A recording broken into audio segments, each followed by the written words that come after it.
కేసీఆర్ గారి సైనికుడిగా స్వచ్ఛమైన మనస్సుతో నిర్మలమైన హృదయంతో స్పష్టంగా నేను గతంలో చెప్పింది మళ్ళీ చెప్తా ఉన్నా. తెలంగాణ ప్రతిష్ట పెంచడానికి, హైదరాబాద్ బ్రాండ్ ఇమేజ్ ని అంతర్జాతీయం చేయడానికి, హైదరాబాద్ ని ప్రపంచ పటంలో నిలపడానికి ఆనాడు రాష్ట్ర మంత్రిగా ఎన్నో ప్రయత్నాలు చేశాం. ఆ ప్రయత్నాలు చాలా మేరకు ఫలించి హైదరాబాద్, తెలంగాణ భారతదేశంలోనే ఒక ప్రధానమైన నగరంగా ప్రపంచ దృష్టిని ఆకర్షించే స్థాయికి తీసుకొచ్చే విధంగా పనిచేశాం. మేము 9.5-10 ఏళ్ల కాలంలో మా ప్రభుత్వం ఉన్నప్పుడు మా బావమరుదులకు 1137 కోట్ల కాంట్రాక్ట్లు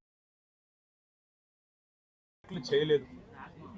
మంత్రిగా నేను కౌన్సిల్లో కూర్చొని, కౌన్సిల్ ఆఫ్ మినిస్టర్స్ లో, కేబినెట్ లో కూర్చొని నా కొడుకు కంపెనీకి కాంట్రాక్ట్లు ఇచ్చుకోలేదు, లేదా నేను ల్యాండ్ క్రూజర్ కార్లు కొనుక్కోలేదు. ఆ పనులు రేవంత్ రెడ్డి గారు, ఆయన మంత్రివర్గ సహచరులు, ఆ సాగు తెలివితేటలు, ఆ అవినీతి తెలివితేటలు వాళ్ళకే ఉన్నాయి. నేను 50 లక్షల రూపాయలతో ఎమ్మెల్యేలను కొనుగోలు చేయడానికి పోయి దొరికిపోయిన దొంగను కూడా కాదు. నేను నిఖార్సైన తెలంగాణ బిడ్డను.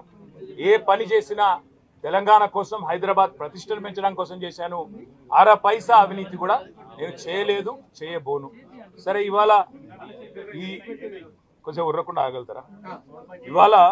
ఇవాళ కొంతమంది అర్థమయ్యి కాని వాళ్ళు, తెలిసి తెలియని వాళ్ళు ఏదో కొంత బురద జల్లి తాత్కాలికంగా మీడియా మేనేజ్మెంట్ ద్వారా రాజకీయ పబ్బం గడుపుకోవాలనుకునే కాంగ్రెస్ వాళ్ళకి నేను చెప్పేది ఒకటే, నిజం నిలకడ మీద తెలుస్తుంది.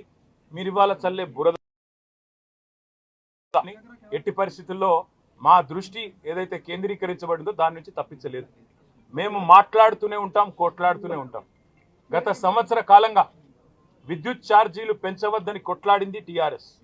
లగచర్లలో నువ్వు రైతులను జైల్లో పెడితే అడ్డుకున్నది టీఆర్ఎస్. నువ్వు హైడ్రా పేరిట ఇండ్లు కూలగొడితే అడ్డుకున్నది టీఆర్ఎస్. 6 గ్యారంటీల అమలు నువ్వు చేయకపోతే నిలదీసింది అడుగడుగున కేసీఆర్ బృందం.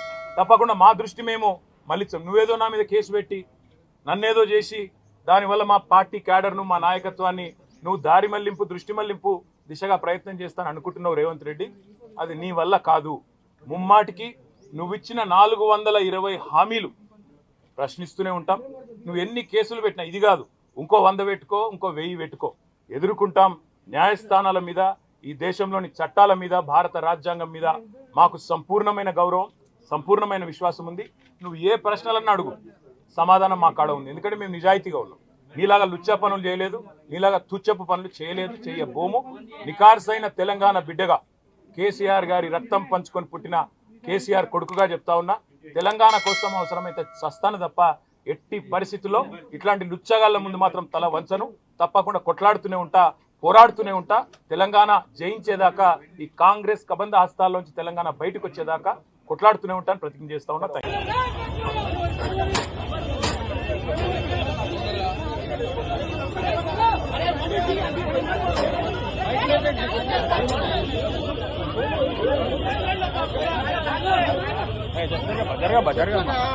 ప్రస్తుతం ఏసీబీ ప్రధాన కార్యదర్శి కేటీఆర్